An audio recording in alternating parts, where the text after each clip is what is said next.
मैं मर जाऊंगी पापा, लेकिन आपके बताए हुए रिश्ते के लिए हाँ नहीं करूंगी। आप ऐसा सोच भी कैसे सकते हैं कि मैं उस असलम से शादी करूंगी?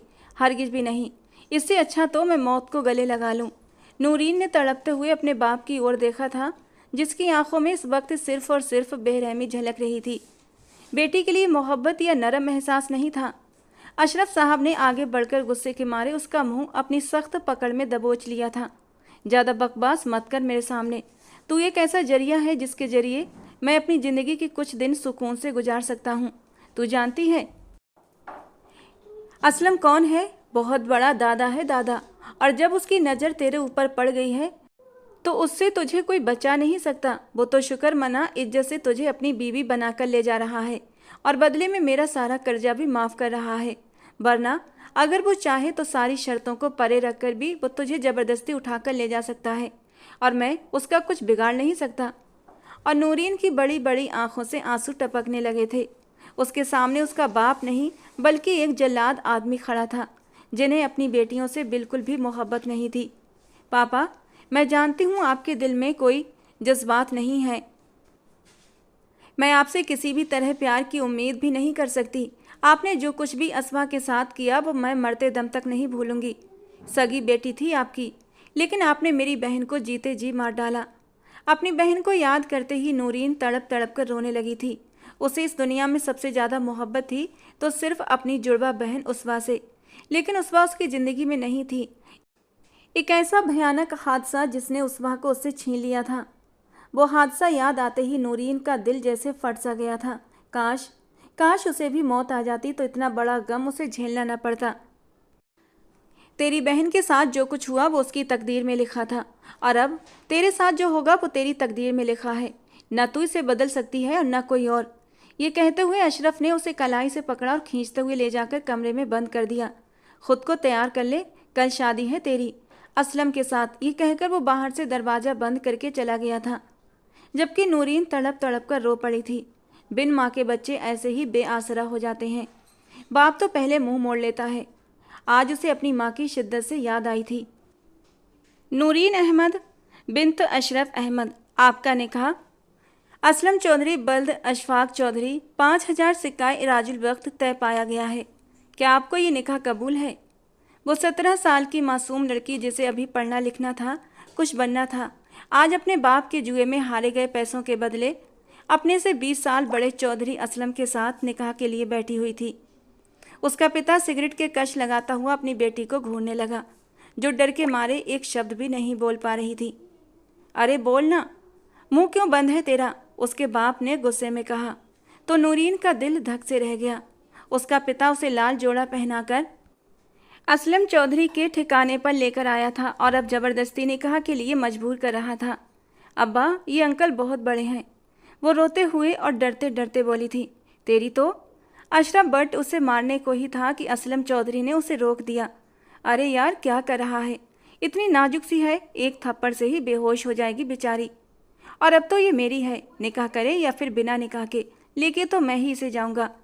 असलम चौधरी ने सिगरेट का गहरा कश लेते हुए शैतानियत से मुस्कुराकर कहा, और नूरीन के 14 तबक रोशन हो गए। वो धीरे धीरे कदमों से चलता हुआ नूरीन के पास आया था। उसके खूबसूरत मासूम चेहरे को निहारते हुए धीरे से सरगोशी वाले अंदाज में बोला, चल कोई बात नहीं, निकाह नहीं करना? मत कर निकाह, सुहागरात के बाद कर लेंगे, जब तुझे अपने बच्चे की माँ बनाऊंगा। असलम चौधरी उठते हुए नूरीन का नाजुक हाथ अपनी सख्त और खुरदरे हाथों में पकड़ता है तो वो तड़प कर रह जाती है। छोड़ो मुझे अंकल, आपकी बेटी की उम्र की हूँ, कुछ तो शर्म करो। नूरीन ने तड़पते हुए अपनी कलाई छुड़ाने की कोशिश की, लेकिन असलम चौधरी ने और ज़ोर से उसे जकड़ लिया। नूरीन ने आगे बढ़कर अपने दांतों से उसकी मोटी कलाई को जोर से काट लिया। असलम चौधरी का दिमाग एकदम गुस्से से घूम गया था और उसने उल्टे हाथ का एक जोरदार थप्पड़ उसे जड़ दिया, जिससे वो दूर आंगन में जाकर गिरी। उसके आदमियों ने एक जोरदार कहकहा लगाया था, जबकि असलम चौधरी गुस्से से अपनी कलाई को देखता हुआ नूरीन की ओर बढ़ रहा था और वो डर के मारे पीछे सरक गई थी। मैं तो तेरे साथ कमरे में ही सुहाग रात मनाना चाहता था, लेकिन तुझे अगर यहाँ सबके सामने अपनी इज्जत का जनाजा निकालना है तो चल फिर यही सही। असलम चौधरी ने कहते ही अपनी कमीज उतारकर दूर फेंकी थी। उस वक्त वहाँ इतने मर्दों के बीच वो एक अकेली खड़ी थी। अब्बा अब्बा, नूरीन रोते हुए अपने पिता को देखकर चिल्लाई थी, जो अपने कान बंद किए नई सिगरेट सुलगाकर उसके कश भर रहा था, और नूरीन का दिल खून के आंसू रो रहा था। उसने एक नफरत भरी नज़र अपने बाप पर डाली थी और फिर अपनी आंखों में बहते आंसू बेदर्दी से रगड़कर साफ कर दिए थे। और फिर उसके बाद उसने एक नज़र सामने से आते असलम पर डाली थी और उसके होठों पर एक जहरीली मुस्कान आई थी। नूरीन ने उस हैवान को अपनी तरफ झुकता देखा तो पूरा जोर लगाकर अपनी टांग उसके सीने पर दे मारी। वो अपना संतुलन बना नहीं पाया और पीछे जाकर गिरा था। उसके पीछे ही जहाँ लोहे की एक पाइप पड़ी हुई थी, वो उसी पर बुरी तरह गिरा और लोहे की पाइप सीधे उसके सिर पर जाकर लगी। वो वहीं गिरकर बेहोश हो चुका था। पल भर में ही वहाँ सन्नाटा छा गया था। सभी लोग सन्न रह गए और असलम चौधरी के बेसुध पड़े शरीर को देखने लगे। गंभीर खामोशी में नूरीन की एक सिसकी गूंजी। वो उठकर बैठी और उस शैतान को देखकर कांपने लगी, जो पूरी आंखें खोले बेसुध पड़ा था। अरे चेक कर, एक आदमी ने दूसरे से कहा। वो जल्दी से आगे बढ़ा और असलम चौधरी की नब्ज देखी। ये भाई तो अल्लाह के पास चला गया, उस आदमी ने ऊंची आवाज़ में कहा। तो नूरीन का बाप गुस्से से सिगरेट फेंकता हुआ उसकी ओर बढ़ा। अभी वो कुछ कहता कि उसी वक्त बाहर से फायरिंग शुरू हो गई थी। भागो, पुलिस रेड पड़ गई है, बाहर से एक आदमी अंदर आकर जोर से चिल्लाया था। तो वहाँ मौजूद सब लोग अलग अलग रास्तों से भागने लगे। नूरीन ने घबराकर सबको देखा और उठकर खड़ी हुई। उसने देखा कि उसका बाप भी पिछली तरफ से भाग रहा था और नूरीन की नज़र सामने पड़े असलम के बेजान जिस्म पर पड़ी थी। तो उसकी आंखों में उसके लिए तिरस्कार भर गया। जो वक्त का फिरौन बना बैठा था, वो आज बिना किसी के हाथ उठाए ही मारा गया। पुलिस वाले अंदर घुसते ही वहाँ बचे हुए कुछ लोगों को अपनी हिरासत में लेने लगे थे। एक कमसिन लड़की को जख्मी हालत में देखकर एसपी सुभान सुल्तान उसकी तरफ बढ़ा और उसका बाजू थाम लिया। नूरीन ने झटके से नज़र फेरते हुए उस पुलिस अफसर को देखा। तो तय हुआ है इस महीने की 10 तारीख को सुभान और दानिया का निकाह होगा, जबकि ईज़ा और आर्यान की शादी कर दी जाएगी। सुल्तान साहब ने अपने बच्चों को देखते हुए अपना फैसला सुनाया तो पूरे घर में खुशी की एक लहर सी दौड़ गई थी। सबसे ज़्यादा खुश तो दानिया थी। आखिर उसे उसका प्यार जो मिलने वाला था। सीमा बेगम ने इस खुशी में सबका मुंह मीठा करवाया था। खलील सुल्तान के 2 ही बच्चे थे, एक बेटा जावेद सुल्तान और बेटी रुबीना सुल्तान। दोनों की शादियां भी धूमधाम से उनके हमपल्ला परिवारों में की गई थीं। जावेद सुल्तान और सीमा बेगम का बड़ा बेटा सुभान सुल्तान था, जो इस वक्त एसपी के पद पर था, और सुभान से छोटी 3 साल छोटी उसकी बहन ईज़ा थी। वहीं रुबीना की शादी यूसुफ से हुई थी और अल्लाह ने उन्हें आर्यान और दानिया से नवाजा था। आर्यान सुभान से 1 साल बड़ा था, जबकि दानिया और ईज़ा हम उम्र थीं। घर में शादी की तारीख तय होते ही खुशी की एक लहर दौड़ी थी। आर्यान अपने बाप का बिजनेस संभाल रहा था और इस वक्त सिर्फ और सिर्फ अपने बाबा के बुलाने पर यहाँ आया था, नहीं तो ऐसी गैदरिंग से उसे जान छुड़ाने में ही भलाई लगती थी। वो बहुत ही संजीदा और गंभीर स्वभाव का इंसान था और सबको पसंद था, जबकि ईजा तो उससे बहुत घबराती थी। उनके निकाह को 1 महीना हो चुका था, लेकिन वे कभी भी एक दूसरे से खुलकर बात नहीं कर पाए थे। ईजा तो उसके सामने जाते हुए नजरें झुका लेती थी, जबकि दानिया उतनी ही कॉन्फिडेंट थी। वो न सिर्फ अपने मामू के घर के हर काम में दखल देती, बल्कि सुभान से भी थोड़ी बहुत बात करने की कोशिश करती थी। लेकिन सुभान तो घर पर कम ही रुकता था। उसके आने जाने का कोई निश्चित समय नहीं था। अभी शाम से रात होने को आई थी, लेकिन सुभान सुल्तान के लौटने के कोई आसार नहीं थे।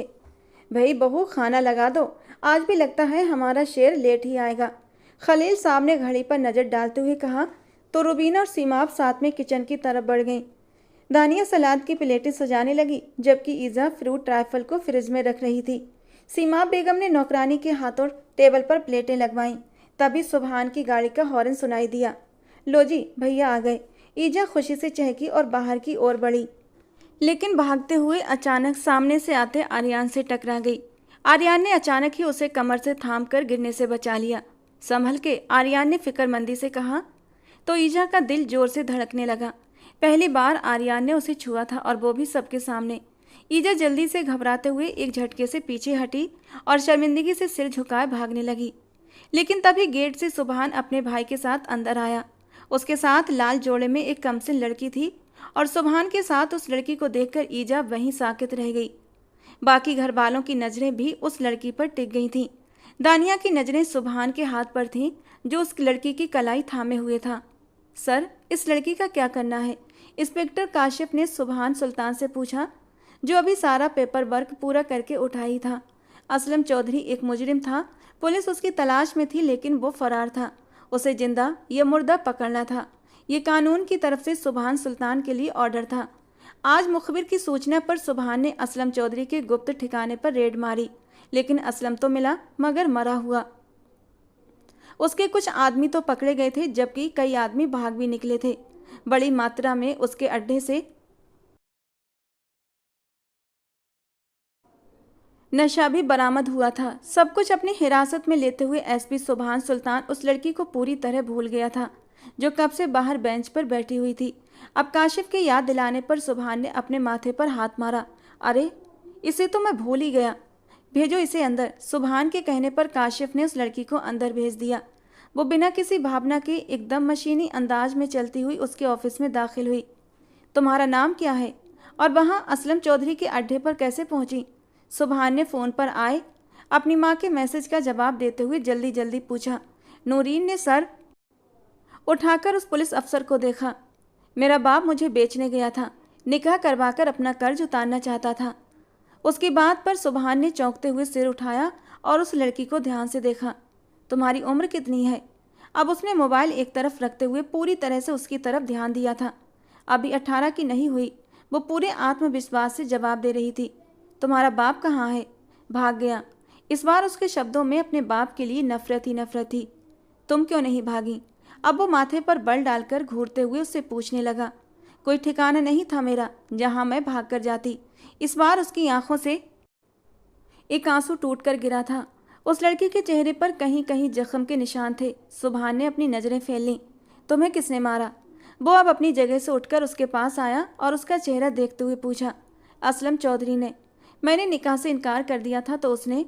वो अपना निचला होंठ बाहर निकालती हुई मासूमियत से बोली थी और शिकायती अंदाज में बात कर रही थी। चलो, अब वो मर गया है तो तुम्हें कोई तंग नहीं करेगा। तुम अब जा सकती हो। मरा नहीं। उसकी बात पूरी होने से पहले ही नूरीन ने उसकी बात काट दी। बल्कि मैंने उसे मारा है। वो इतनी बेझिझक और हिम्मत से बोली कि सुभान सुल्तान हैरानी से पलटकर उस कम उम्र लड़की को देखने लगा। सुभान को यकीन नहीं हुआ था। असलम चौधरी को उसके अड्डे पर उसके आदमी की मौजूदगी में ये नाजुक सी लड़की भला कैसे मार सकती है? तुम क्या कह रही हो? वही जो आपने सुना। अब भी उसने पूरे कॉन्फिडेंस से जवाब दिया था। कैसे? सुभान को अपनी ही आवाज़ बहुत धीमी लगी थी। वो बिना निकाह के सबके सामने मेरे साथ ज़बरदस्ती करने लगा था। मुझे कह रहा था कि मुझसे बच्चा पैदा करेगा। गुस्से में मैंने उसे जोर से टांग मार दी तो वो पीछे लोहे के पाइप पर जाकर गिरा। और फिर उसकी आंखों में ये कहते कहते आंसू अटक गए थे। अपनी बात पूरी करते ही नूरीन ने टेबल पर रखे जग से पानी गिलास में डाला और एक ही सांस में पी लिया। फिर अपने आंसू पोंछे और सुभान की ओर देखा। मुझे पता है इस पाप की सज़ा फांसी होती है, लेकिन मैं झूठ नहीं बोलती इंस्पेक्टर भाई। SP not inspector. सुभान ने उसे सही किया था। एसपी सुभान सुल्तान। जी जी वही एसपी भाई। वो आंसू पोंछते हुए हिचकी के साथ बोली। अच्छा, तुम्हारा नाम क्या है? वो अपनी सीट पर बैठकर दोबारा से फाइल खोलते हुए बोला। नूरीन। नूरीन, अब इतनी रात गए तुम्हें मैं भला कहाँ छोड़ूं? पुलिस स्टेशन सुरक्षित जगह नहीं है। कोई रिश्तेदार है तो उसका पता दे दो, मैं तुम्हें वहीं छोड़ दूंगा। जबकि नूरीन ने सिर नामे हिलाया। मैं तो गुनहगार हूँ ना? आपने मुझे जेल में बंद करना है? वो हैरानी से पूछने लगी तो सुभान ने गहरा सांस भरा। नहीं, असलम एक पेशेवर अपराधी था। शूट एट साइट का ऑर्डर था और तुमने सेल्फ डिफेंस में उसे। तो केस कैसे बनता है? नहीं बनता ना? खैर, मुझे देर हो रही है। मैं इंस्पेक्टर काशिफ से कहता हूँ रात के लिए तुम्हारा कोई बंदोबस्त कर दे, फिर सुबह। प्लीज़ प्लीज़ मुझे छोड़ के मत जाइए। आप अच्छे हैं एसपी भाई, मुझे अपने साथ ले जाइए। वो एकदम से उसका रास्ता रोकते हुए बोली। सुभान एक पल को ठिठका। उसे कुछ समझ नहीं आया इस हालत में वो कैसे उसे अपने साथ लेकर जाए, पर उसके पास कोई दूसरा विकल्प भी नहीं था। इंस्पेक्टर काशिफ भी अकेला रहता था, परिवार नहीं था उसका यहाँ पर। इसीलिए कुछ सोचते हुए और घड़ी पर समय देखते हुए वो नूरीन को अपने घर ले गया। लेकिन घर में दाखिल होते ही सबने उसे जिन नज़रों से देखा था वो अपना माथा मलता रह गया। अब आप खुद ही बताइए सब लोग, मैं क्या करता? सुभान ने सारी बात घर के बड़ों के सामने रख दी थी और अब उनसे पूछने लगा। पर्दे की ओट में खड़ी ईजा और दानिया ने भी ये सब कुछ सुना था। बेटा, तुमने तो हमदर्दी की है, लेकिन ये समाज ये हमदर्दी को कुछ और ही नाम दे देगा। उसकी माँ ने फिक्रमंदी से कहा। अम्मी, मैं कानून का रक्षक हूँ। मुझ पर जिम्मेदारी है कि अपने देश के हर नागरिक की रक्षा करूँ और मैं इस फर्ज से मुंह नहीं मोड़ सकता। सुभान कतई अंदाज में कहते हुए अपनी जगह से उठा। मुझे उम्मीद है कि सब मेरे इस फैसले का सम्मान करेंगे। बस कुछ ही दिन की बात है, केस अदालत में फाइल होते ही वो पुलिस कस्टडी में होगी। फिर जो अदालत तय करेगी वही होगा। लेकिन तब तक ये बेफिक्र रहो सुभान बेटा, ये बच्ची हमारे घर मेहमान है और हम लोग बहुत मेहमान नवाज हैं। इंशाअल्लाह किसी किस्म की कोई शिकायत नहीं होगी। खलील साहब ने सुभान की बात काटते हुए बहुत ही मोहब्बत से कहा तो सबने खलील साहब की हाँ में हाँ मिलाई, जबकि दानिया को यह फैसला किसी सूरत अच्छा नहीं लगा। सीमा बेगम ने नूरीन को ईजा के साथ कमरे में भेज दिया ताकि वो उसे कपड़े वगैरह दे सके और ख़ुद अपनी ननद रुबीना के साथ खाना लगाने लगी। दानिया भी ईजा के पीछे पीछे कमरे में आ गई थी। तुम्हारा नाम क्या है लड़की? दानिया के अंदाज में तिरस्कार था। ईजा, जो कबर्ड से कपड़े निकाल रही थी, दानिया के अंदाज पर चौंकी। सामने बैठी लड़की उससे शायद 3-4 साल छोटी ही थी और उसके चेहरे पर जख्मों के निशान भी थे, पर वो बहुत ज़्यादा डरी सहमी नहीं थी। नूरीन, उसने सपाट अंदाज में जवाब दिया। तुम्हारा इस दुनिया में कोई नहीं था जो तुम यहाँ आ गई हो? दानिया ने इस बार भी मुंह बनाकर पूछा था। दानिया, इसकी हालत देखो और तुम इसे किस तरह के सवाल पूछ रही हो? अपने सवाल जवाब बाद में पूछ लेना, पहले से ड्रेस चेंज करने दो। नूरीन, ये ले जाओ और कपड़े चेंज कर लो, ठीक है? और अगर किसी भी चीज़ की ज़रूरत हो तो मुझे बताना, ईजा ने बहुत ही प्यार से उसे कहा। तो नूरीन ने उसके हाथ से ड्रेस ले लिया। तुम और तुम्हारा भाई दोनों बहुत दानवीर हो भाई, किसी भी राह चलते को उठाकर घर ले आते हो, जैसे कि घर न हुआ अनाथ आश्रम हो गया। दानिया के बोलने का अंदाज बहुत ही अपमान भरा था। नूरीन ने अपने पीछे वो अल्फाज सुने, लेकिन खामोशी से बाथरूम की ओर बढ़ गई। फिलहाल वो उनके एहसानों के तले दबी हुई थी। उसका कोई ठिकाना नहीं था जहाँ वो जाती, इसीलिए खामोशी ही अपना ली थी। मेरा भाई, मेरे बाप जैसा मेरा भाई, जिंदा नहीं छोड़ूंगा उस लड़की को जिसने मेरे भाई को इस दुनिया से विदा कर दिया। तुम सब क्या कर रहे थे? असलम चौधरी के भाई अल्ताफ चौधरी ने एक आदमी को गर्दन से दबोचते हुए कहा। भाई भाई, अचानक ही सब कुछ हुआ था, हमें तो कुछ करने का मौका ही नहीं मिला। वो एसपी मरने के बाद भी मेरे भाई को मुझे देखने न दिया, अपने साथ ले गया। अल्ताफ चौधरी ने सिर ना में हिलाया। नहीं छोड़ूंगा उस लड़की को, पता करो कहाँ है वो, ढूंढ के लाओ उसे मेरे पास। वो हाल करूंगा उसका कि मौत मांगेगी और मौत नहीं मिलेगी। अल्ताफ चौधरी गुस्से से पागल हो रहा था। उसका बस नहीं चल रहा था कि वो लड़की उसके सामने आ जाए और वो उसे ऐसी सजा दे कि वो कांप उठे। पूरे घर में शादी की तैयारियां जोर शोर से शुरू हो चुकी थीं। सुभान सुल्तान की अभी भी वही रूटीन थी। वो तो शायद नूरीन को यहाँ लाकर भूल ही गया था। नूरीन भी ज़्यादातर ईजा के साथ होती और उसके कामों में उसका हाथ बटाती। ईजा से उसकी अच्छी खासी दोस्ती हो गई थी। ईजा को वो कमसिन मासूम सी लड़की बहुत अच्छी लगी थी। सीमा बेगम ने भी उससे नरम लहजे में बस ज़रूरत की बात करना शुरू कर दिया था। लेकिन आज वो काफ़ी परेशान थी क्योंकि रुबीना का फ़ोन आया था कि वो अब उस लड़की को चलता करें। दानिया की इनसिक्योरिटीज़ किसी से भी छुपी नहीं थी।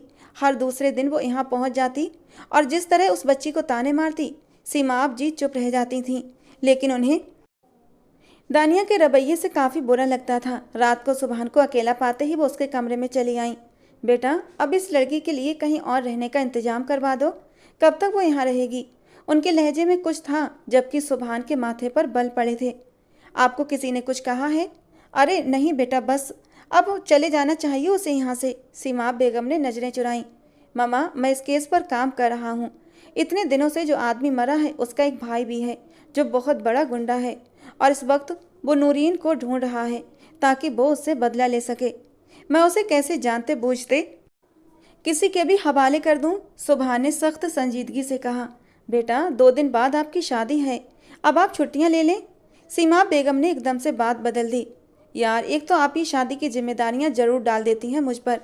वो माँ को देखता हुआ मुंह बना गया। हाँ ना, वो तो ज़रूरी है। और जानते हो दानिया कितनी एक्साइटेड है इस घर में आने के लिए कि बस कल शादी हो और वो यहाँ आ जाए। खैर, बड़ी ही प्यारी बच्ची है, मैं भी चाहती हूँ जल्द से जल्द शादी हो जाए और वो इस घर में आ जाए। ये कहकर वो कमरे में चली आई थी, जबकि सुभान सिर झटकता हुआ उठा और किचन की तरफ बढ़ गया। क्योंकि उसे प्यास लग रही थी। फिर से पानी की बोतल निकाल कर गिलास में पानी डालते ही उसकी नज़र आंगन में बैठी नूरीन की तरफ उठी थी।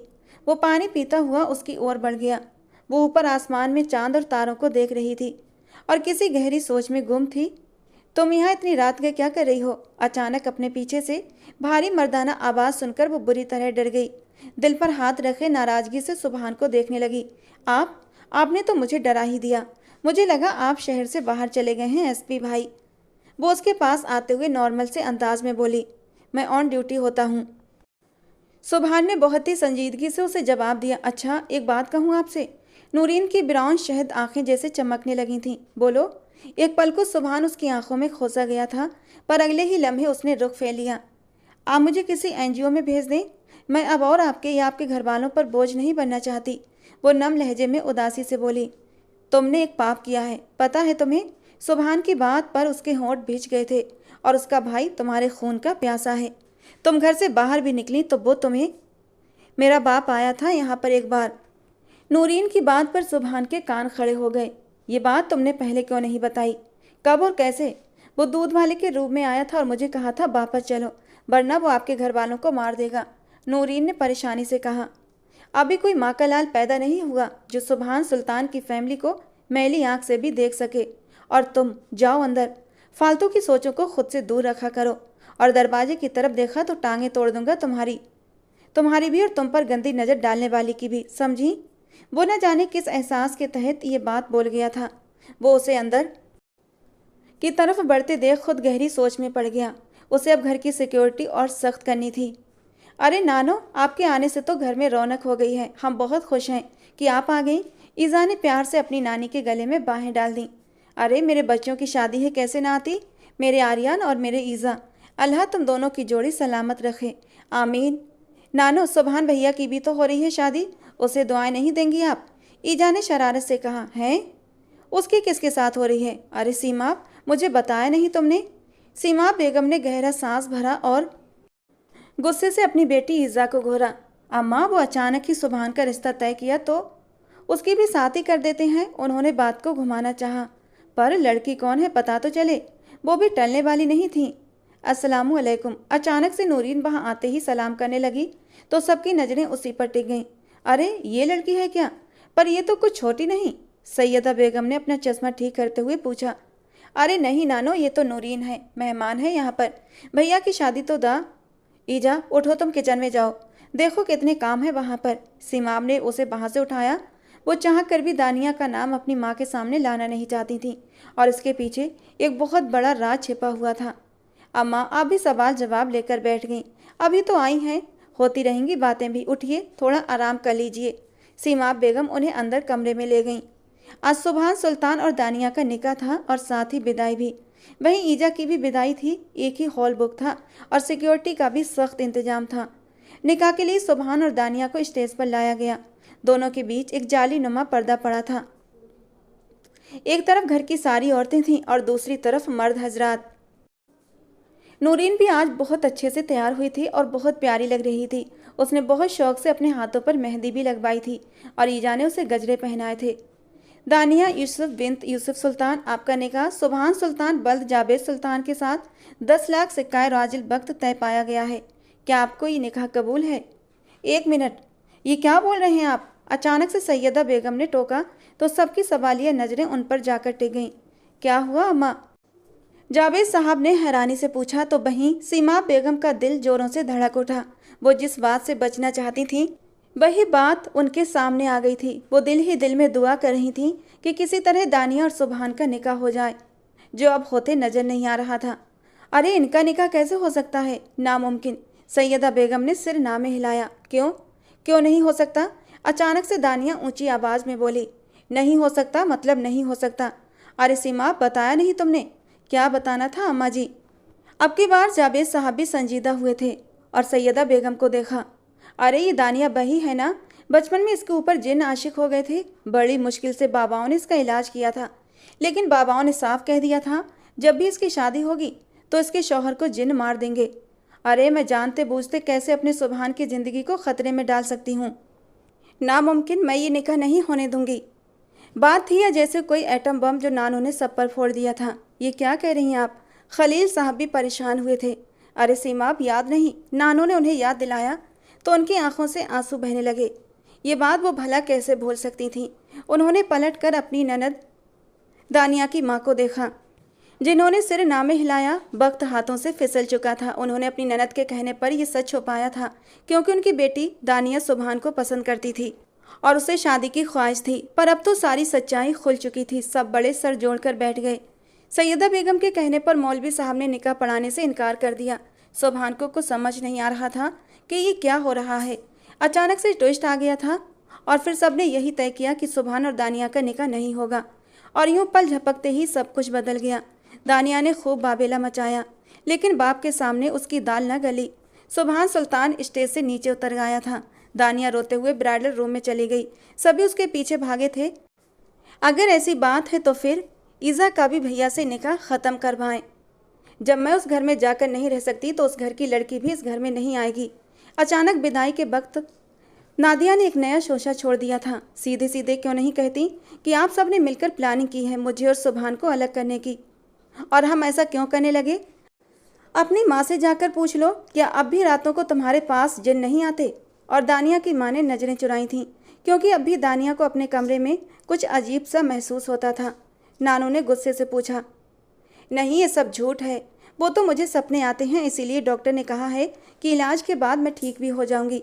लेकिन आप लोगों ने ये सब इसलिए किया ताकि सुभान का निकाह उस लड़की से हो जाए। ये कम से लड़की भाग गई है ना आपके नवासे को, इसीलिए मुझे रास्ते से हटाया है आप सब ने मिलकर। लेकिन मैं भी आप सबको बता दूं, किसी को माफ़ नहीं करूंगी। आप सब ने मिलकर मेरा दिल तोड़ा है, खासकर मम्मा आपने। ऐसे मोड़ पर आके मारा कि दानिया मर गई है। अब सिर्फ एक बेजान वजूद को विदा कर रहे हैं आप लोग। घर की इज्जत बचाने के लिए दानिया का निकाह दानिया की माँ ने अपनी सहेली के बेटे से कर दिया था, और वो भी दानिया को पसंद करता था, इसलिए खुशी खुशी राजी हो गया। वो इन दकियानूसी बातों पर विश्वास नहीं करता था, क्योंकि वो खुद एक डॉक्टर था। नादिया कहते हुए ब्राइडल रूम से बाहर निकली तो एकदम नूरीन से टकरा गई। उसे वहाँ जोर का धक्का देते हुए आगे बढ़ गई। वहाँ मौजूद सीमा बेगम, रुबीना बेगम, खलील साहब, यूसुफ साहब और जावेद साहब समेत ईज़ा, आर्यान और सुभान भी हक्का बक्का रह गए। आप सब ने मेरी बेटी पर जुल्म किया है, यूसुफ साहब दुख से कहते हुए बाहर निकल गए। आर्यान भी गहरा सांस भरते अपने अब्बा के पीछे गया। मेरी बेटी का दिल दुखाकर क्या मिला आपको? वो रोती हुई रुखसत हो गई। जिसकी आंख में हमने कभी एक आंसू नहीं आने दिया, उसे आपने रुला दिया, रुबीना बेगम ने अफसोस से कहा और बाहर निकल गई। अरे ये पागल तो नहीं हो गए जो इस तरह की बातें कर रहे हैं? जब मैंने सब कुछ अपनी इन आंखों से देखा था तो कैसे जानते बूझते अपने सुभान को मौत के मुंह में धकेल दूं? नानों ने अफसोस से सिर हिलाया। अभी सब अंदर ये बातें कर ही रहे थे कि बाहर एक शोर सा उठा और सब लोग बाहर की ओर भागे। मगर निकलकर देखा तो सबके सर पर आसमान गिर पड़ा था, क्योंकि बाहर तो। दोस्तों, ये कहानी का पहला भाग है। कहानी का दूसरा और आखिरी भाग सुनने के लिए हमारे चैनल के साथ बने रहें। कल इसी समय पर कहानी के दूसरे भाग को अपलोड किया जाएगा। मिलते हैं दोस्तों कहानी के दूसरे और आखिरी भाग के साथ।